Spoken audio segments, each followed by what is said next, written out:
So we're here in Clovis, California, and we have a 40-gallon propane water heater that we installed May 2017. For whatever reason, we've got some weeping on the cold side, and what it's done is it's actually gone down and permeated the jacket of this unit.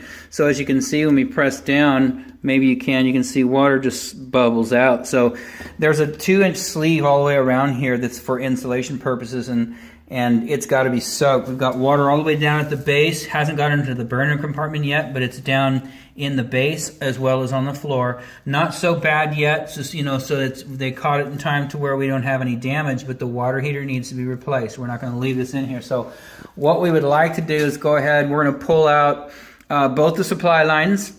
Those were new, but we're going to put in brand new. We're going to, everything that you see connected to it, the brass nipples and couplings, going away, gone. Relief valve, gone.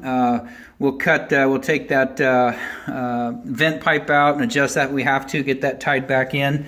We also, while we're here, what we would like to do is go ahead and get a 36-inch supply line.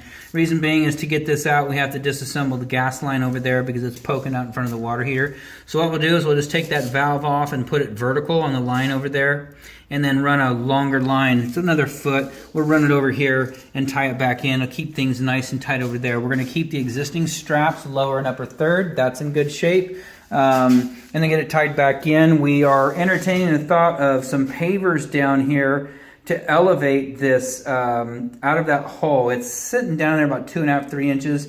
Honestly, I mean, we might do that, we might not. The reason being is even if we pop it up, it's still going to drain down into that same cavity. So maybe we'll just leave it on the floor there, but we'll definitely get it dried up. Secondly, we need to get this relief line out. We've got some CPVC at home, so we'll go ahead and get that spun around. What we'll do is we'll pop down right here, and the one corner of this door is going to have to be modified a little bit, so that CPVC line is going to have to pop through right there.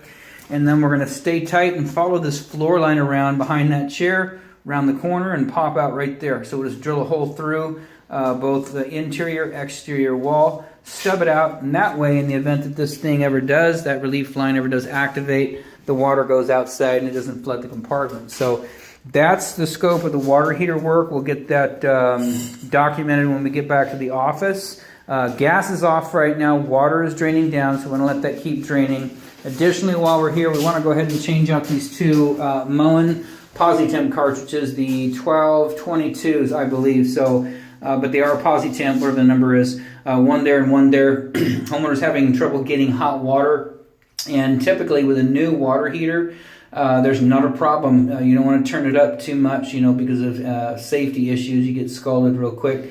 So what we'll do is we'll replace these cartridges in here. That should eliminate the issue. Any other single lever faucets in the home are suspect as well. The older they are, the more the chance is that you're having trouble with it. And honestly, at that point, you just go ahead and upgrade the faucet as opposed to trying to work on those things. So 2 cartridge replacements, additional work, and then also the relief line, additional work. Water heater, no charge. That's warranted.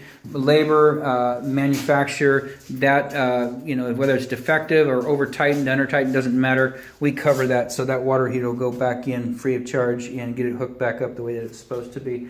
So we're going to let that keep draining for tonight, and then we'll be back out tomorrow morning, probably for 11 o'clock, and get this little project going away. Outside of that, this inspection is done.